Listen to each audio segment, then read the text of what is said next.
We tell our story in chapters of thousands of years. We measure the rise and fall of empires in centuries, the lives of great thinkers in decades. Our civilization, with its sprawling cities and digital whispers, feels like the final, definitive entry in Earth's grand diary. We are the pinnacle of 4.5 billion years of evolution, the first and only species to look up at the stars and build machines to touch them. But what if our chapter is not the first? What if Earth's diary is a vast, ancient library, and we have only found the most recent book, assuming it is the only one ever written? What if, buried deep in the rock and ice, beneath millennia of silence, lie the faint, almost imperceptible echoes of other civilizations, ones that rose, flourished, and fell, their cities turned to dust, their achievements erased by the relentless march of geological time? This isn't mere speculation. 2 billion years ago, in a quiet corner of what is now Gabon, Africa, a series of advanced nuclear reactors hummed to life. They were not crude, accidental chain reactions. They were sophisticated, self-regulating systems that ran for hundreds of thousands of years, moderating their own fission with groundwater and safely containing their waste in natural geological formations. They operated with a precision that humanity only mastered in the 20th century. Yet they came online when the most complex life on Earth was single-celled slime. Science tells us this was a natural phenomenon, an impossible coincidence of uranium concentration and geological conditions. But the mathematics of that coincidence stretch the very definition of improbability. It forces us to ask an unsettling question. What if it wasn't an accident at all? Before we journey deeper into this impossible history, a history that might rewrite everything we believe about our own existence, make sure to subscribe and activate notifications. That way, you won't miss the next chapter in our quest to uncover the ghosts of Earth's forgotten past. Prepare yourself. We are about to explore Earth's forgotten history.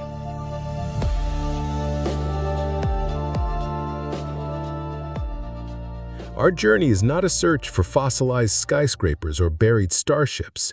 It is a forensic investigation into deep time, guided by a radical scientific thought experiment known as the Silurian Hypothesis. Proposed not by fringe theorists, but by serious climatologists from NASA and the University of Rochester, the hypothesis asks a simple, terrifying question. If an industrial civilization existed on Earth millions of years before us, what traces would it leave behind? The answer is that we wouldn't find their cities, we wouldn't find their bones, we would find their shadow, a faint chemical and geological fingerprint impressed upon the planet itself, a technosignature. We have been looking for aliens in the cold, distant darkness of space, but we may have been standing on the ruins of a far more ancient and terrestrial intelligence all along. This is the story of the search for that shadow, an exploration that will take us from the frozen ice caps of Antarctica to the deepest trenches of the ocean, from the atomic structure of ancient rocks to the apocalyptic records of mass extinctions that seem too sudden, too complete to be entirely natural. The greatest obstacle in this search, the true villain of our story, is time itself. Not the thousands of years of recorded history, but the abyss of geologic time, deep time. An ocean of millions and billions of years, so vast it dissolves almost everything. Human civilization has existed for perhaps 10,000 years. That's a mere 0.0002% of Earth's history. If you were to compress the planet's entire lifespan into a single 24-hour day, all of human history, from the first cave paintings to the device you're watching this on, would flash by in the last fraction of a second before midnight. What happens to a civilization in the millions of years that make up the rest of that day? The Earth is not a passive museum. It is an active, violent recycling plant. Its surface is a self-erasing chalkboard. Tectonic plates are the ultimate eraser, constantly grinding against each other, subducting entire continents into the molten mantle and thrusting up new, pristine landmasses. The entire ocean floor is recycled every 200 million years, meaning any evidence of a coastal civilization is systematically melted and reformed into new rock. On land, erosion is a relentless sculptor. Wind and water can wear down mountains taller than the Himalayas into gentle hills. Glaciers advance and retreat, acting like colossal sandpaper, scouring landscapes down to the bedrock and erasing everything in their path. Our proudest achievements would not survive this onslaught. Our steel cities would rust into dust. Our concrete foundations would crumble and dissolve. Our plastics would break down into molecular fragments, and our glass would return to the sand from which it came. In 50 million years, almost no direct, physical evidence of our global civilization would remain on the surface. We would become a ghost. So how do you hunt for a ghost? You don't look for its body. You look for the imprint it left on the world.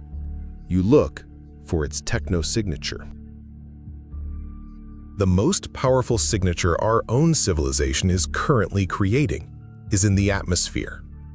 The burning of fossil fuels is pumping billions of tons of ancient carbon into the air, changing the planet's climate at a rate unseen in the geological record. This carbon carries a specific isotopic fingerprint. Think of it like a type of ink. Carbon from living things has a slightly different atomic weight than carbon from volcanoes or from deep within the Earth's crust. The carbon released from burning coal, oil, and gas has the distinct signature of ancient life. This signature is being recorded right now, in ice cores, in ocean sediments, and in the shells of marine organisms. A geologist millions of years from now could drill into the rock and see a sharp, violent spike in this specific type of carbon, marking our brief, fiery reign. And here is where the first ghost appears.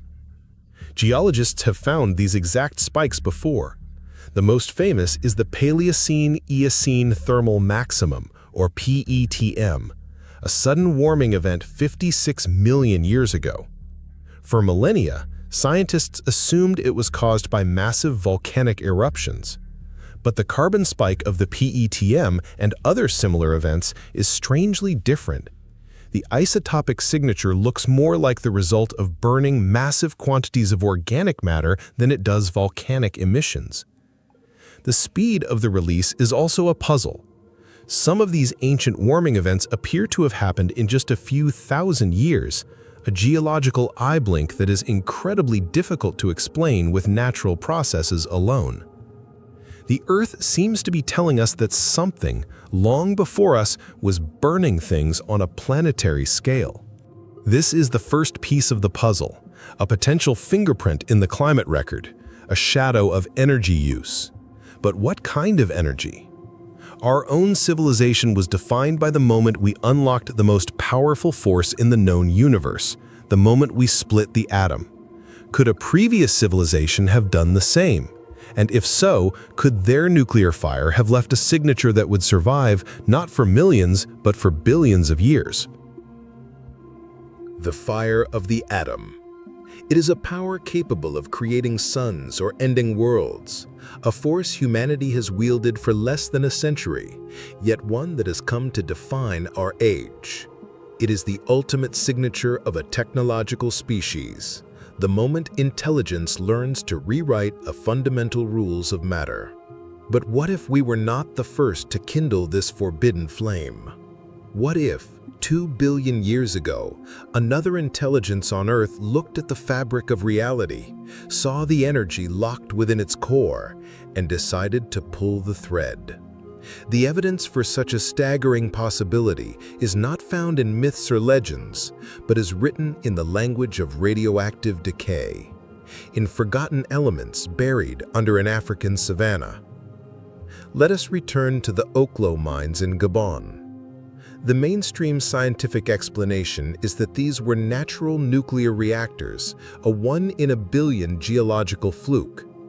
2 billion years ago, the concentration of fissile uranium-235 in natural ore was higher, around 3.7% compared to the 0.7% it is today. This higher concentration, so the theory goes, allowed a natural chain reaction to begin when groundwater seeped into the uranium deposits. The water acted as a neutron moderator, slowing down neutrons to allow them to split more uranium atoms. As the reaction heated up, the water would boil away, stopping the reaction. When it cooled, the water would return and the cycle would begin again. On the surface, this sounds plausible, a clever trick of nature. But dig deeper and the explanation begins to unravel under the weight of its own improbability. There were not one, but at least 17 distinct reactor zones. For this to happen naturally, you need a precise concentration of uranium, a precise geometry of the deposit, and a precise cyclical flow of water, all occurring simultaneously in 17 different places. It's like walking through a forest and finding a single perfectly built log cabin and concluding it was formed by a random storm. Then you walk a little further and find 16 more, all built to the same impossible standard. At some point, coincidence becomes an insufficient explanation. The true marvel of Oklo is not that the reactors started, but that they didn't catastrophically fail. A nuclear reactor is a controlled fall. Unleash too many neutrons and you get a meltdown or an explosion. Too few and the reaction fizzles out. The Oklo reactors ran in a pulsed mode for hundreds of thousands of years, self-regulating their output with a stability that modern nuclear engineers find breathtaking. The cyclical boiling of the groundwater provided a natural, passive safety system more elegant than many we have designed. But perhaps the most damning piece of evidence lies not in the reactors themselves, but in their waste. Nuclear fission creates a cocktail of highly radioactive byproducts, elements like cesium, technetium, and plutonium. In our own reactors, containing this waste for millennia is one of the greatest technological challenges we face. Yet at Oklo, the fission products barely moved. They remain trapped within the surrounding clay and rock for 2 billion years, a feat of geological containment so perfect it seems deliberate. The Oklo reactors are a profound anomaly, a whisper of an atomic age long before our own. But what if they are not alone?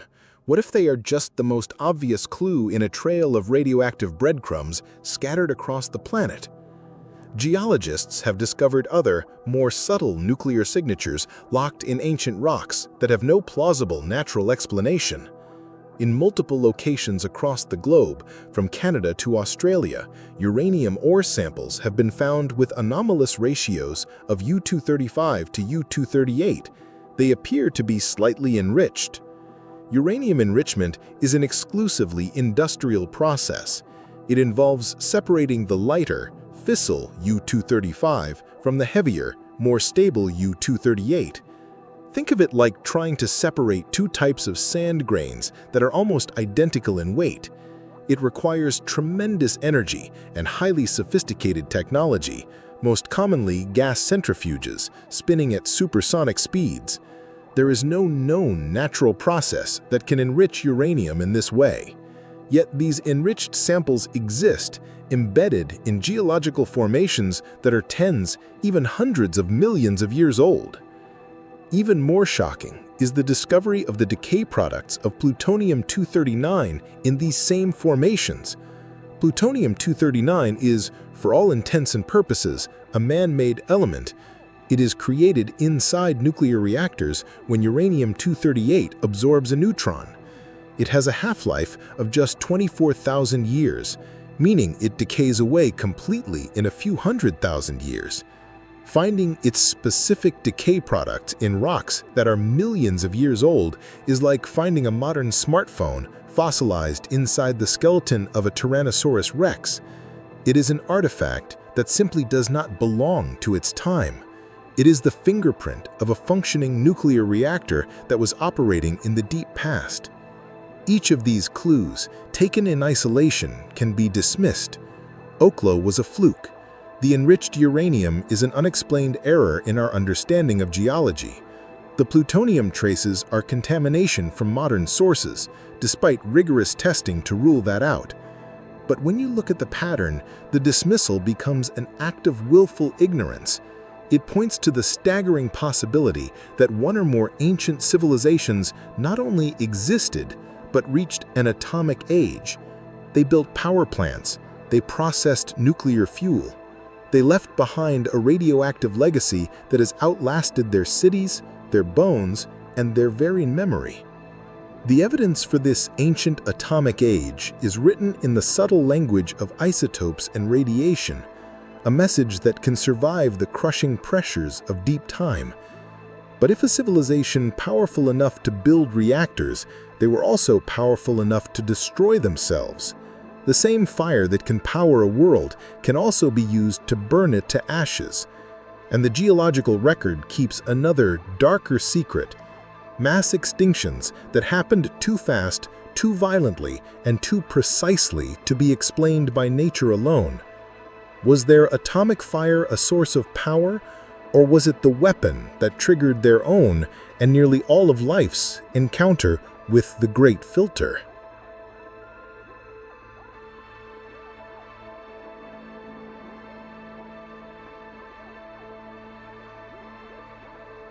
Before the asteroid hit, dinosaur diversity was plummeting, and marine food webs were destabilizing.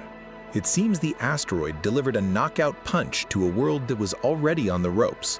Some analyses of the impact crater even suggest not one, but a series of coordinated smaller impacts, a cosmic bombardment that seems unnervingly precise. Could an advanced reptilian civilization, a product of the dinosaurs' 160 million year reign, have been in the midst of its own Great Filter event when the cosmos delivered the final, fatal blow? The pattern repeats.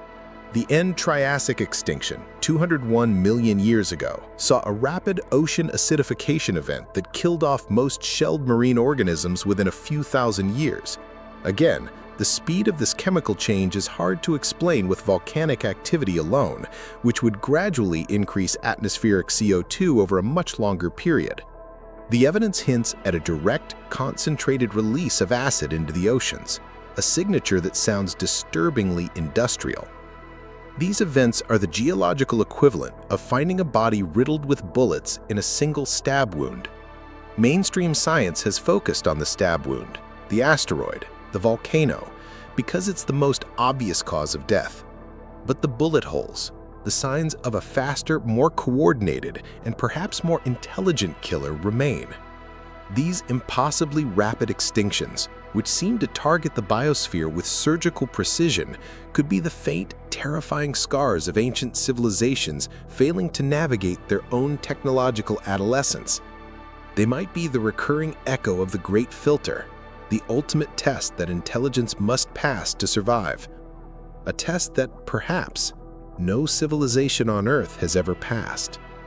The Earth, it seems, is excellent at hiding its scars, burying its darkest chapters under millions of years of rock and silence.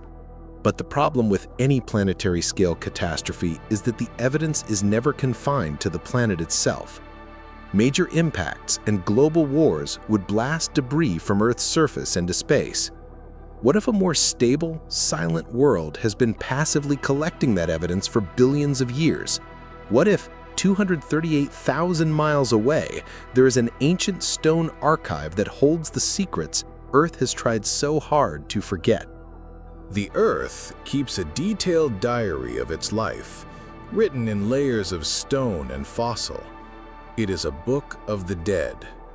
Its chapters tell stories of incredible creation and diversification, but they also record moments of near total annihilation when the planet's biosphere was pushed to the very brink of extinction. We call these moments the 5 Great Mass Extinctions. Officially, they are blamed on asteroid impacts and colossal volcanic eruptions, the blind, violent tantrums of an indifferent cosmos. But the timeline of these apocalypses holds a dark secret. Some of them happen too fast, too efficiently, and with a terrifying precision that natural causes struggle to explain. If a prior civilization unleashed the power of the atom upon itself, this is where we would find the scar. Not a crater, but a worldwide layer of death, a planetary-scale crime scene. Our first and most disturbing suspect is the end Permian extinction, an event so devastating it is simply known as the Great Dying. 252 million years ago, life on Earth almost ended completely. Over 96% of all marine species and 70% of land animals vanished from the fossil record. It was the closest our planet has ever come to being sterilized. The conventional explanation points to the Siberian Traps, a gigantic volcanic province that erupted for nearly 1 million years, spewing greenhouse gases into the atmosphere and poisoning the oceans. It's a compelling story of a planet slowly choking on its own toxic breath. But there's a fatal flaw in the timeline. High-precision dating of the rock layers from this period reveals that the bulk of the extinction, the killing phase, happened in less than 20,000 years, and perhaps as quickly as a few thousand. This is impossibly fast. A 20,000-year timescale is a geological instant, a flash of catastrophic violence. A million-year-long volcanic eruption is a chronic illness. The Great Dying was a sudden, brutal death. The pattern of death adds to the mystery. The fossil record shows that deep ocean species died out first, followed by shallow marine life, and finally terrestrial ecosystems. This is the exact opposite of what you'd expect from an atmospheric event like a volcanic eruption, whose poison should affect the land and surface waters before slowly penetrating the deep sea. Furthermore, the carbon isotope signature from the period doesn't quite match a volcanic source. It points to the massive, rapid burning of organic matter, forests, coal beds, and ocean life, as if the entire biosphere was set ablaze at once. The speed, the sequence, and the chemical fingerprint looked less like a natural disaster and more like the signature of a global war, a nuclear winter scenario that collapsed the food chain from the bottom up. This isn't an isolated puzzle. Look at the end Cretaceous extinction 66 million years ago, the famous event that killed the dinosaurs. We know an asteroid was the final blow. The evidence for the Chicxulub impact is undeniable. But the fossil record is more complicated. It suggests that many ecosystems were already in steep decline. Before the asteroid hit, dinosaur diversity was plummeting and marine food webs were destabilizing. It seems the asteroid delivered a knockout punch to a world that was already on the ropes. Some analyses of the impact crater even suggest not one, but a series of coordinated, smaller impacts, a cosmic bombardment that seems unnervingly precise. Could an advanced reptilian civilization, a product of the dinosaurs' 160 million year reign, have been in the midst of its own great filter event when the cosmos delivered the final fatal blow? The pattern repeats. The end Triassic extinction, 201 million years ago, saw a rapid ocean acidification event that killed off most shelled marine organisms within a few thousand years. Again, the speed of this chemical change is hard to explain with volcanic activity alone, which would gradually increase atmospheric CO2 over a much longer period. The evidence hints at a direct, concentrated release of acid into the oceans, a signature that sounds disturbingly industrial. These events are the geological equivalent of finding a body riddled with bullets and a single stab wound. Mainstream science has focused on the stab wound, the asteroid, the volcano, because it's the most obvious cause of death. But the bullet holes, the signs of a faster, more coordinated, and perhaps more intelligent killer remain. These impossibly rapid extinctions, which seem to target the biosphere with surgical precision, could be the faint, terrifying scars of ancient civilizations failing to navigate their own technological adolescence. They might be the recurring echo of the Great Filter, the ultimate test that intelligence must pass to survive, a test that perhaps no civilization on Earth has ever passed. The Earth, it seems, is excellent at hiding its scars, burying its darkest chapters under millions of years of rock and silence.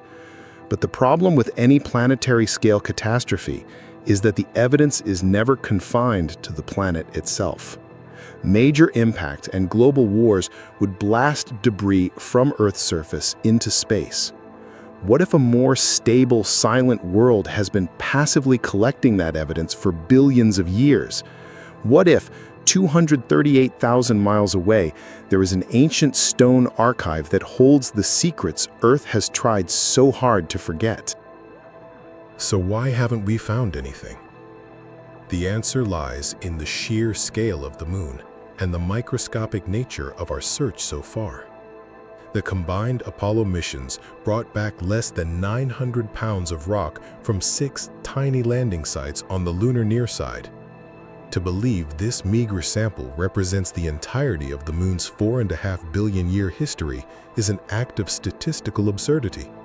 It's like taking a single handful of sand from all the beaches on Earth and claiming to understand the planet's entire geology. The probability of randomly finding a terrestrial artifact a few inches across in such a vast landscape is practically zero. The lunar far side, permanently hidden from Earth, remains the most pristine and ancient surface in the inner solar system, and it is here that the oldest evidence would likely be found, yet we have barely begun to explore it. Our best chance of discovery may not come from a dedicated search, but by accident. As humanity prepares to return to the moon with plans for permanent bases and large-scale mining operations, we will be excavating the lunar soil on an industrial scale for the first time. A mining rover digging for water ice or helium-3 could easily uncover an anomaly, a piece of metal with an unnatural alloy composition, a fragment of ceramic that defies geological explanation, or a strange concentration of isotopes that points to a manufactured origin. The discovery that rewrites human history may come not from a scientist in a clean room, but from a dusty construction vehicle on the rim of a lunar crater. The moon remembers everything our planet has forgotten, and it may be ready to finally tell its story.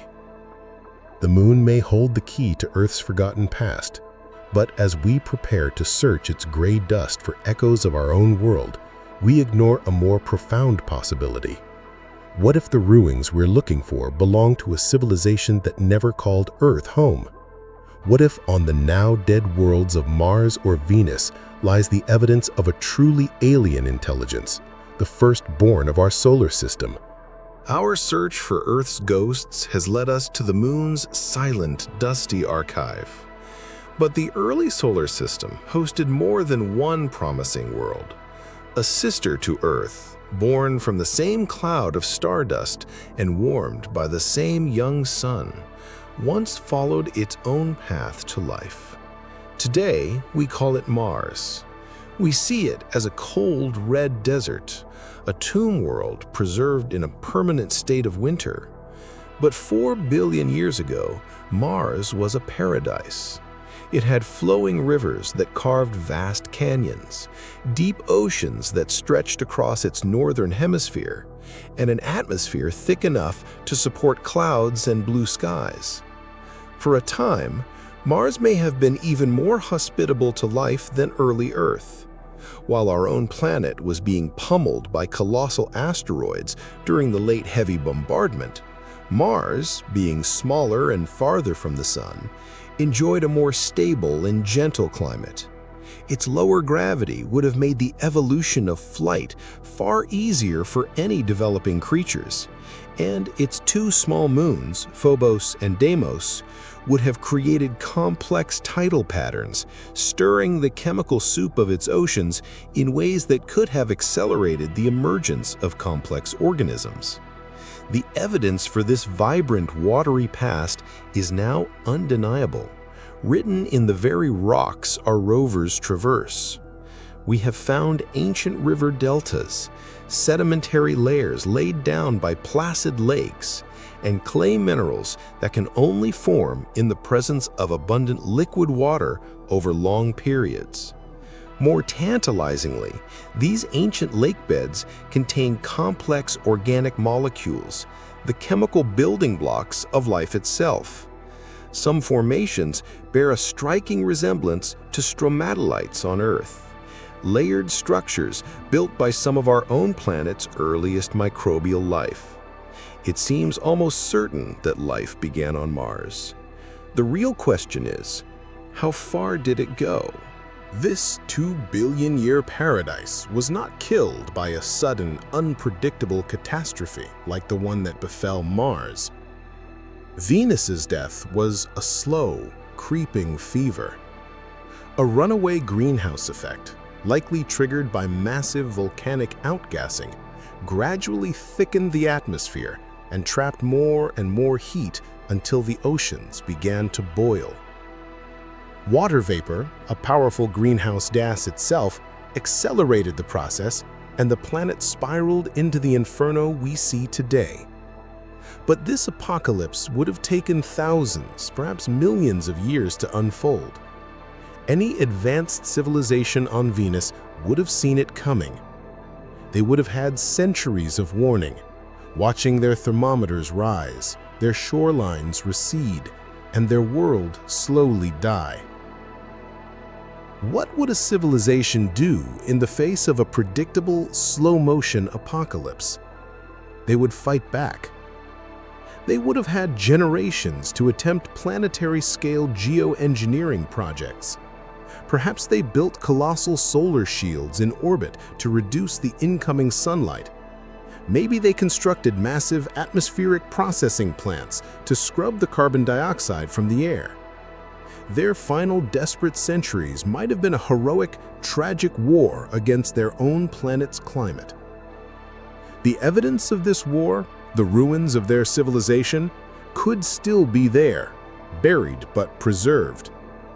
The entire surface of Venus appears to have been repaved by volcanic activity within the last 500 million years, a geological slate wiped clean. But this resurfacing could have buried the remnants of their cities and technologies under miles of cooled lava, protecting them from the corrosive atmosphere. The only glimpses we have ever had of the surface came from the Soviet Venera landers in the 1970s and 80s.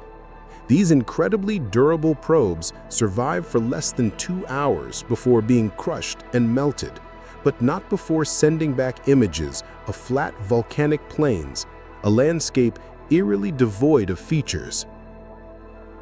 Are we looking at a natural volcanic plain or the site of an ancient city, melted and flattened by a planetary catastrophe, then buried under ash? The story of Venus is the ultimate cautionary tale, a paradise lost to a climate crisis it saw coming but could not stop.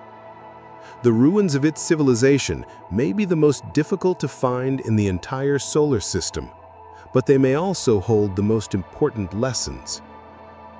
But the stories of Mars and Venus and our search for their ghosts are predicated on an assumption that intelligence must look something like us, that it builds cities, forges metal, and leaves behind grand, solid ruins.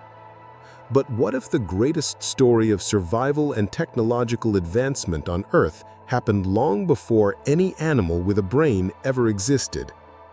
What if 2.4 billion years ago, the planet was plunged into a global catastrophe by its own burgeoning life, and the survivors were not just simple bacteria, but the world's first microscopic engineers? We look at Mars and see a world that died in its youth, a planetary infant that succumbed to a sudden, violent illness. But the solar system had another cradle for life, one that may have nurtured its children for far longer. We call it Venus, the morning star, a serene jewel in our twilight sky. Yet this beauty is a deception. Beneath its placid, sulfuric acid clouds lies a vision of hell, a surface hot enough to melt lead, crushed under an atmosphere 90 times denser than Earth's. This world is a monument to planetary death. But this was not always Venus's story. For nearly 2 billion years, far longer than Mars was ever habitable, Venus may have been the true paradise of the solar system, a world with gentle oceans and stable continents, perhaps more suited to the evolution of intelligence than Earth itself. Computer climate models, our only time machines to this lost epoch, paint a stunning picture. Until as recently as 700 million years ago, Venus likely had liquid water oceans. Despite being closer to the Sun, a thick, reflective global cloud cover would have acted like a planetary sunshade, bouncing enough light back into space to maintain moderate, life-friendly temperatures. Its incredibly slow rotation, with a day lasting longer than its year, would have created massive, stable weather patterns, giant atmospheric circulation cells that efficiently transferred heat from the perpetual day side to the night side, preventing extreme temperature swings. This could have created vast temperate zones where life could flourish in unbroken stability for eons. The evidence for Venus's biological potential is not just theoretical. In one of the most tantalizing discoveries of recent years, probes have detected phosphine gas in its upper atmosphere. On Earth, phosphine is an incredibly strong biosignature, a chemical almost exclusively produced by living, anaerobic organisms. While unknown geological processes might be responsible, the concentrations on Venus are difficult to explain without invoking biology. If microbial life can survive in the harsh acid clouds of Venus today, what might have thrived when the planet had oceans and continents below? Because that paradise died suddenly and violently. Around 4 billion years ago, the planet's protective magnetic field, the invisible shield that deflected deadly solar winds, vanished. Without this shield, the sun's radiation began to strip away the Martian atmosphere, boiling its oceans into space and turning the surface into the irradiated desert we see today. This is where the story of Mars transforms from a tragedy into a mystery. The loss of a planetary magnetic field is a slow, geological process that should take hundreds of millions of years as a planet's core cools and solidifies. Yet the evidence on Mars points to a rapid, catastrophic shutdown. The shield didn't slowly weaken, it dropped. What could cause such a planetary murder? Coincidentally, this period aligns with the late heavy bombardment, a time of intense asteroid impacts. But the craters on Mars don't all look like the random buckshot of a chaotic solar system. In several regions, impact craters appear in strange, linear clusters, suggesting coordinated, targeted strikes rather than a random cosmic hailstorm. Is it possible we are looking at the scars of a planetary war? A conflict so devastating it shattered the very engine of the planet, a civilization that in its final throes destroyed its own world's ability to sustain life. If an intelligent species did evolve on ancient Mars, their fate was sealed by the loss of their atmosphere. Or was it? As the surface became uninhabitable, any surviving civilization would have had only one option: go down. Deep beneath the Martian surface, there is still abundant water ice and potentially vast reservoirs of liquid water kept warm by the planet's geothermal heat. An advanced species could have built subterranean cities, vast ecosystems hidden from the lethal radiation of the surface, surviving for millennia after their world had officially died. We may be searching for ruins on the surface of Mars when we should be looking for the faint heat signatures of living, breathing cities deep underground.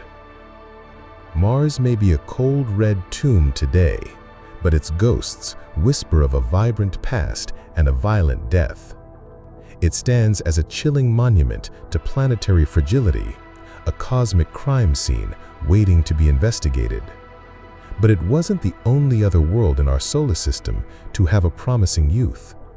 What if, closer to the sun, another paradise existed? A world with gentle oceans and stable continents that endured not for millions, but for billions of years, only to suffer a climate catastrophe so complete it turned the planet into the closest thing to hell in our solar system. What secrets and what ruins lie buried beneath the crushing toxic clouds of Venus? This ancient war for survival may have ended in defeat for the planet's first masters, but their story might not have ended there. Fast forward nearly 2 billion years. The world is now rich with oxygen, but life remains simple. Then, 540 million years ago, something impossible happens. In a geological instant of just a few million years, the book of life explodes with complexity. This is the Cambrian explosion, an evolutionary Big Bang where nearly every major animal body plan in existence today appeared out of nowhere, fully formed. Trilobites emerged with compound eyes made of precisely aligned calcite crystals, a feat of optical engineering that would take millions of years to re-evolve in other species. Predators like Anomalocaris appeared with sophisticated grasping claws and hybrid features that seem assembled from a genetic toolkit. Creatures like Hallucingenia developed complex defensive spikes and articulated legs that required precise, integrated biological systems. This sudden creative frenzy has always been a deep puzzle for evolutionary theory. It happened too fast. The complexity was too great. But perhaps the most profound clue is written in our own DNA. The master control genes that act as the architectural blueprints for all animal bodies, the hoax genes, all seem to have been invented at once during this period. It's as if the fundamental genetic software for complex life was suddenly uploaded to the planet. Could this have been a second act for Earth's first intelligence? Could the survivors of the Great Oxidation Event, the microscopic engineers who retreated into their hidden refuges, have spent the intervening 2 billion years mastering genetics? Could the Cambrian explosion have been a deliberate, planetary-scale biological engineering project designed by the world's original inhabitants to seed a new oxygen-breathing biosphere after their own had been destroyed? In this staggering scenario, we are not the descendants of Earth's first intelligence. We are their creation. The echoes of these ancient biological revolutions are written in our own DNA. But this is still circumstantial evidence, a grand narrative pieced together from chemical shadows and genetic ghosts.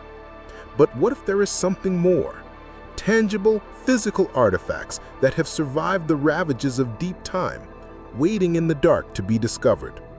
Objects so out of place, so impossible for their time, that they force us to question the very timeline of invention itself. Our search for lost worlds has taken us from the silent dust of the moon to the baked plains of Mars and the hellish surface of Venus. But the most alien world we will ever explore, the one with the strangest atmosphere and the most exotic life, was Earth itself. 2.4 billion years ago, before the first animal, before the first tree, our planet was a realm of anaerobic life, a world that would be instantly fatal to us. The sky was a hazy orange, rich with methane, and the oceans were not blue, but a murky green, saturated with dissolved iron. In this world, the very air we breathed was a deadly, corrosive poison. Oxygen did not exist in its free form. Then, life made a fatal error. A new kind of bacteria, cyanobacteria, evolved a revolutionary way to harness the sun's energy, photosynthesis. And as a byproduct, it began to pump a toxic waste gas into the environment. That gas was oxygen. What followed was the first and perhaps greatest mass extinction in planetary history, the Great Oxidation Event. For the anaerobic life that had dominated the Earth for 1 billion years, oxygen was a holocaust. It was a corrosive fire that destroyed cellular machinery and broke down the molecules of life. As oxygen levels rose, it reacted with the iron in the oceans, causing it to rust and settle to the sea floor, creating the vast banded iron formations we mine for steel today. It destroyed the methane in the atmosphere, plunging the planet into a series of global ice ages, the snowball Earth events that nearly ended life for good. Most species went extinct. Their world had been poisoned by their neighbors. But some survived. Some retreated into the oxygen-free depths of the ocean and underground. Others evolved defenses, and a select few did something extraordinary. They learned to harness the poison. They evolved aerobic respiration, a new metabolic process that used oxygen to generate energy with an efficiency that made their anaerobic cousins look primitive. These survivors became the ancestors of all complex life, including us. But what if their survival wasn't just a matter of lucky biological adaptation? What if, facing a global, slow-motion apocalypse, the ancient anaerobic life fought back with technology? We assume technology requires hands and brains, but what if it only requires collective intelligence? Modern bacteria demonstrate remarkable engineering abilities. Biofilms can form vast, coordinated networks that function like primitive computer systems. Magnetoctic bacteria built perfect, microscopic magnetite compasses to navigate Earth's magnetic field. Could an ancient, intelligent microbial civilization have used similar abilities on a planetary scale? Could they have constructed vast underground refuge systems to escape the poisoned atmosphere? Isotope signatures in rocks from this period show unusual patterns, suggesting massive organic decomposition was happening in controlled, oxygen-free environments, not randomly across the planet. Were these the world's first biodomes, built by microscopic engineers to survive an apocalypse of their neighbors' making? The evidence for a world before ours may not be written only in the grand planetary scars of extinction or the faint whispers of our own DNA. What if the proof is more direct, more tangible? What if a previous civilization left behind the tools of its trade, the mundane objects of its daily life? And what if, by some miracle of preservation, we have already found them? Scattered throughout geological and archaeological records are objects so baffling, so out of place with the accepted timeline of history, that they have been dismissed by mainstream science as hoaxes, misidentifications, or natural oddities. They are called out-of-place artifacts, and they are glitches in the matrix of geology, challenging our most fundamental assumptions about the past. Consider a discovery reported in 1844 by the Scottish physicist Sir David Brewster. A metal nail was found embedded in a block of sandstone excavated from a quarry. The rock formation itself dated back approximately 400 million years, an era when the most complex life on land was just beginning to crawl from the sea. The nail was partially corroded, but distinctly artificial. Similar discoveries have been reported for over a century. A delicate gold chain found inside a lump of coal dated to 300 million years old. An ornate, bell-shaped metal vessel blasted out of solid rock in Massachusetts. Each case follows the same impossible pattern: a clearly manufactured object found in a geological context that predates not just human civilization, but all of humanity itself by hundreds of millions of years. Now, skepticism is not only warranted, it is essential. The vast majority of these claims can be, and have been, explained away. Modern objects can fall into mine shafts or get lodged in rock fissures, becoming encased in minerals that make them appear ancient. Nature itself is a master of mimicry. Geological processes, called concretions, can form perfectly spherical or oddly shaped rocks that look artificial to an untrained eye. And of course, there is always the possibility of a deliberate hoax.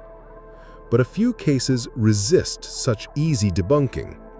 The most famous is the Wolfsegg iron, a strange cube-shaped object found in 1885 by a miner in Austria, embedded within a seam of brown coal dating back 20 million years. The object, weighing less than 2 pounds, has a strange machined appearance with precise grooves cut into its surface. Multiple analyses over the decades confirmed its artificial origin, but its composition was the real puzzle. It appeared to be an artificial iron alloy, but contained trace elements in proportions that do not occur naturally, suggesting a manufacturing process unknown to us. The object has since been lost to history, residing only in museum replicas and old photographs, but the mystery endures. These objects pose a profound challenge. If even one of them is genuine, it would shatter our entire understanding of Earth's history.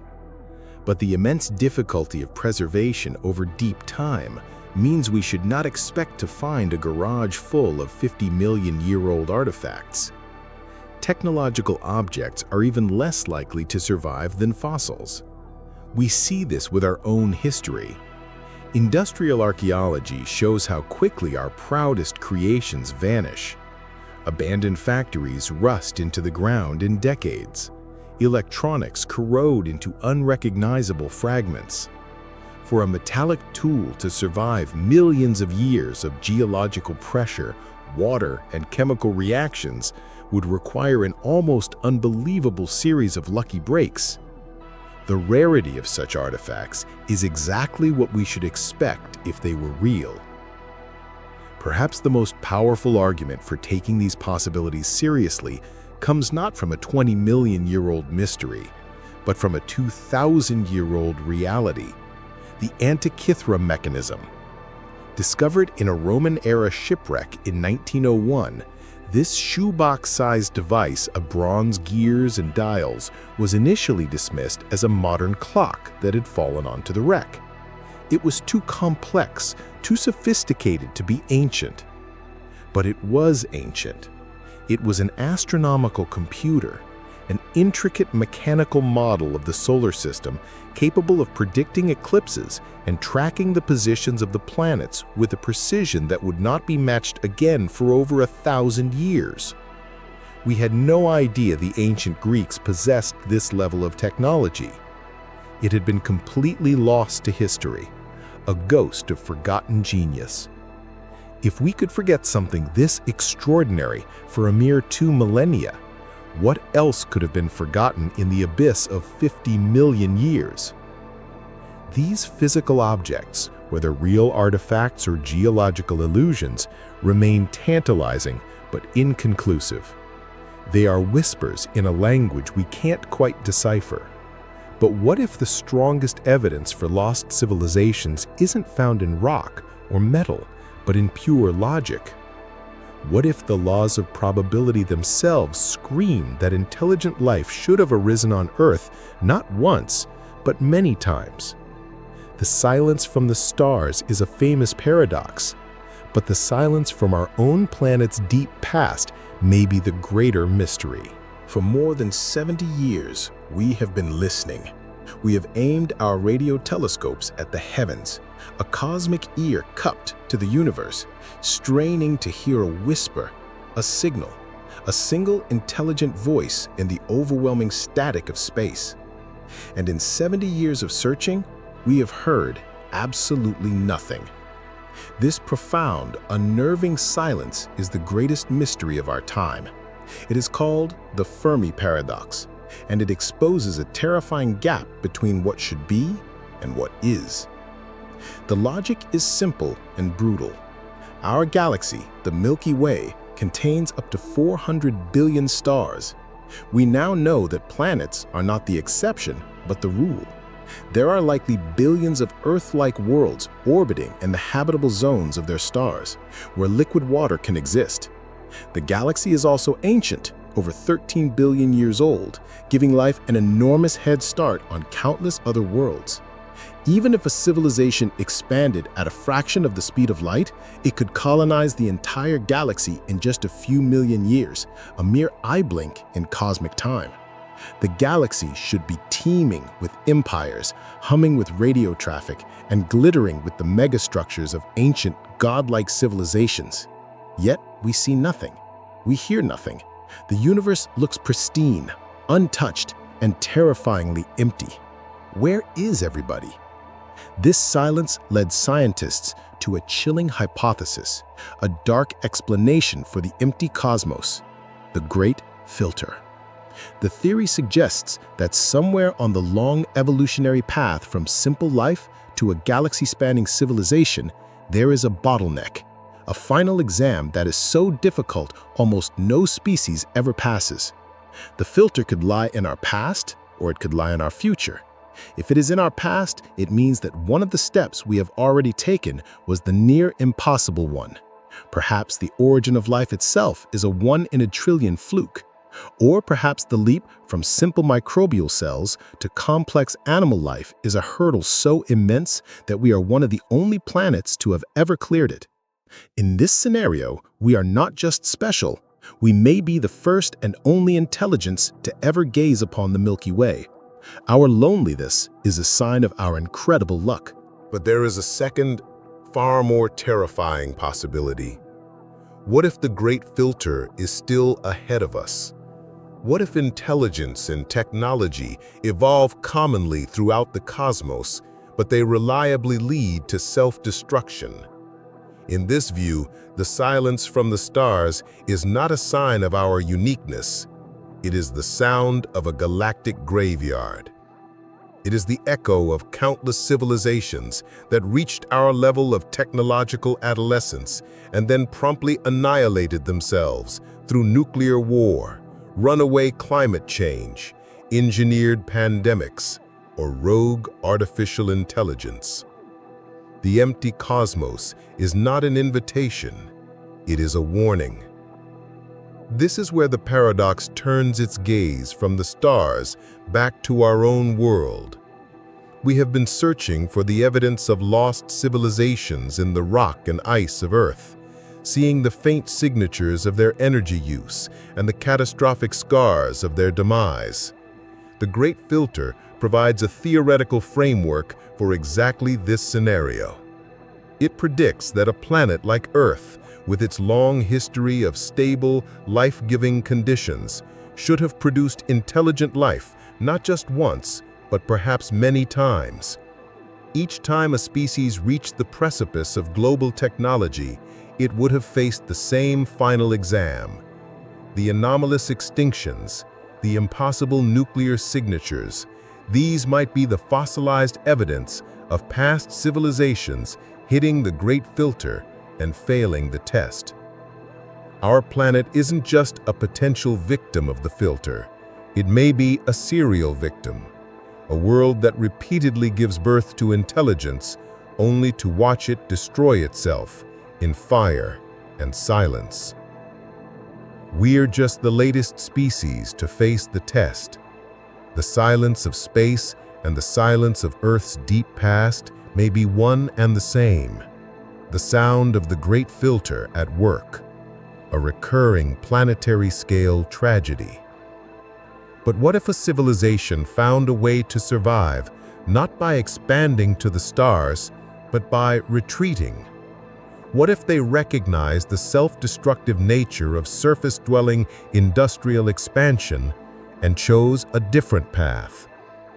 What if, 7 miles down, in the crushing, absolute blackness of the Mariana Trench, lie structures that predate humanity? the last refuge of a civilization that retreated from the surface world it could no longer inhabit.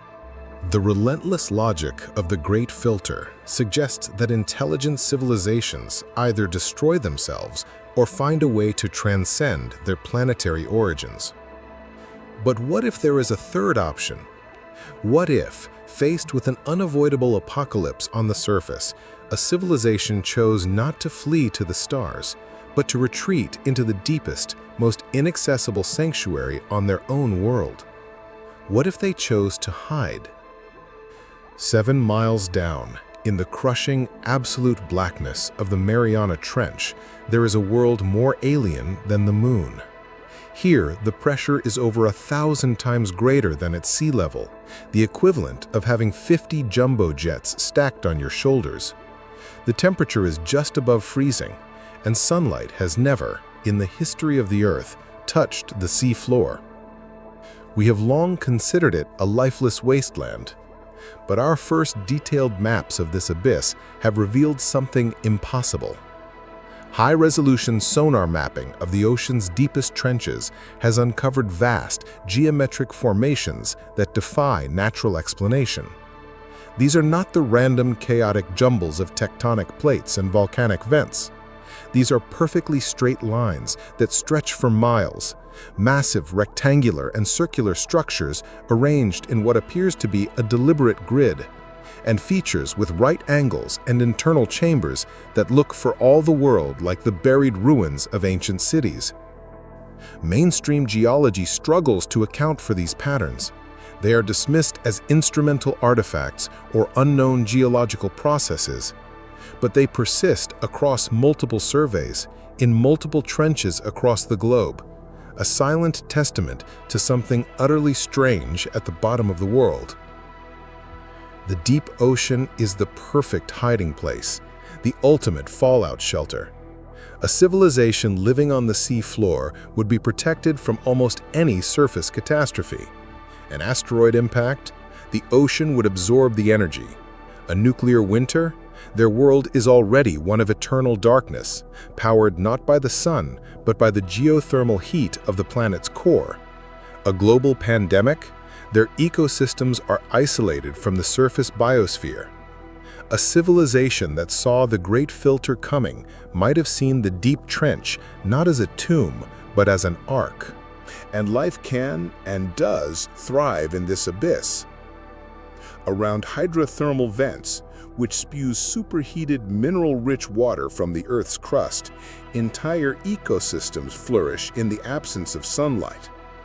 These communities of extremophiles practice chemosynthesis, deriving energy from chemical reactions in a way that is completely alien to us surface dwellers.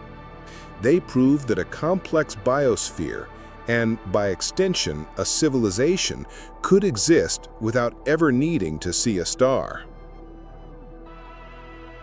Furthermore, the deep ocean is a near-perfect preservation chamber. The intense cold, the low oxygen levels, and the constant, gentle rain of sediment create an environment where artifacts could survive for millions of years. A structure that would erode into dust on the surface could remain perfectly intact if buried under deep sea mud, protected from the relentless recycling machine of the upper world. The problem is one of scale and access. The deep ocean trenches represent the largest and least explored environment on Earth.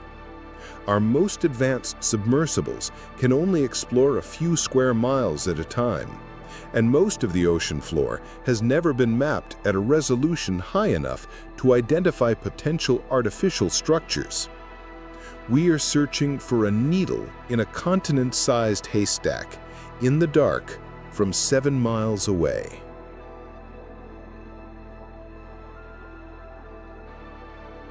The mysterious formations we have detected might be the first clues. The Bimini Road, a controversial underwater rock formation in the Bahamas, consists of rectangular limestone blocks arranged in a linear pattern that some researchers insist is artificial.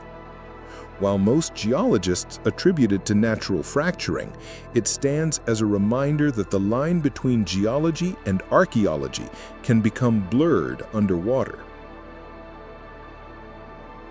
The structures in the deep trenches are an order of magnitude larger and more geometrically precise. They are whispers of a civilization that may have solved the Great Filter not by conquering the stars, but by abandoning the sun.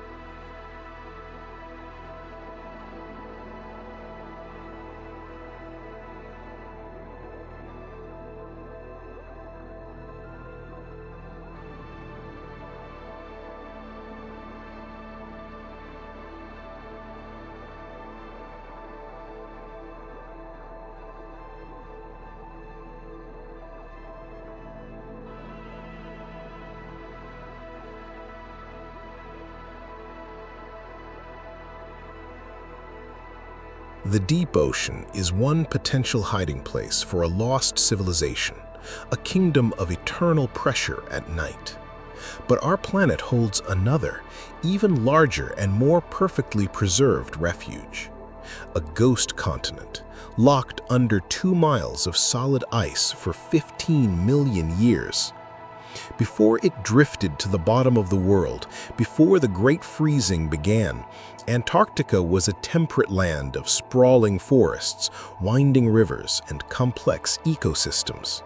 It was a world of its own, an isolated laboratory for evolution, and it may have been the seat of an empire whose existence has been completely erased from the pages of history. For over 40 million years, Antarctica was green. Fossil evidence proves that palm trees and ancient relatives of the baobab tree once grew there, supporting a diverse range of wildlife in a climate similar to modern-day New Zealand. This long period of stability in a vast, isolated landmass provided the perfect conditions for intelligence to emerge and develop. A civilization could have risen and fallen there, their entire history playing out before the continent even began to freeze. And if they did, the evidence of their existence would be preserved with a fidelity that is impossible anywhere else on Earth. The ice sheet is the ultimate time capsule. By flash freezing an entire continent, it protected everything beneath it from millions of years of erosion, weathering, and geological recycling. And deep beneath that ice, we have found what could be their ruins. Modern tools have given us the ability to see through this 2-mile thick blanket of ice. Ground-penetrating radar and satellite imagery designed to map the bedrock for geological surveys have revealed massive, anomalous structures that defy explanation. These are not the random shapes of mountains and valleys. These are geometric patterns on a continental scale. We have detected straight lines extending for dozens of miles, perfect circles several miles in diameter, and rectangular formations arranged in grid-like patterns that look eerily like the blueprints of sprawling cities. We are reading the faint print of a buried civilization through 2 miles of solid stone. The mysteries don't stop there. Lake Vostok, a vast subglacial lake of liquid water that has been sealed off from the surface world for at least 15 million years, shows its own anomalies. Satellite maps of the bedrock reveal a shoreline with unnervingly straight segments and sharp angular features that look artificial, not natural. Ice cores drilled deep into the Antarctic sheet have recovered anomalous materials from layers that formed millions of years ago.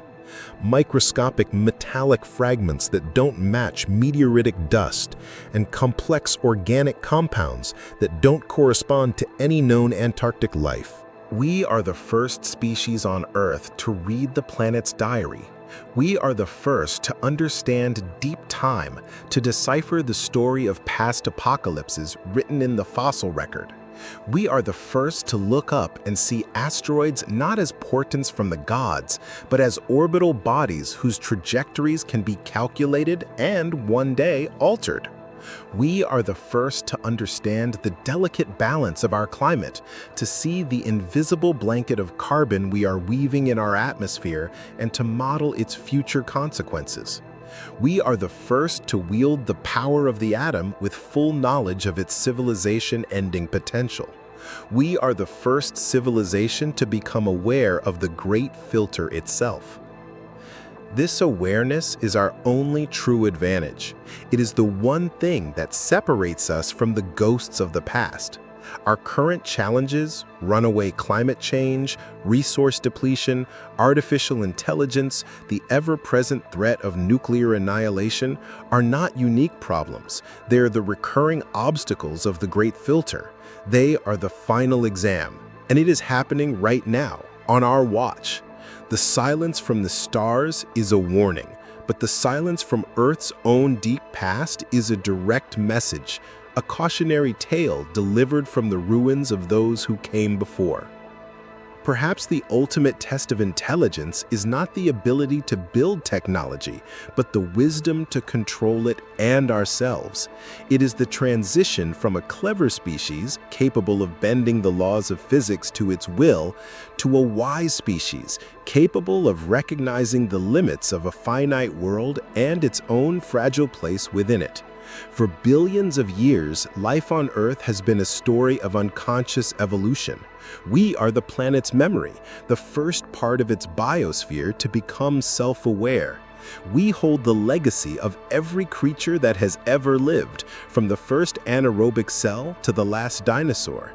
To fail the test now is not just to condemn our own species to extinction, it is to betray that 4 billion-year legacy. It is to allow the story of life on Earth to end in a final, silent failure. The ghosts of Earth's past offer us a chilling morning, but also a profound opportunity. They face the filter in darkness. We face it with our eyes wide open.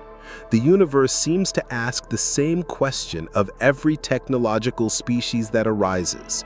Will you be a brief, fiery footnote in the history of a single planet, a fleeting fever of unsustainable growth that burns itself out? Or will you become the guardians of your world's legacy, the intelligence mature enough to break the cycle and carry the precious spark of consciousness out into the cosmos? The silence of the past is waiting for our answer. The choice, for the first and perhaps the final time, is ours.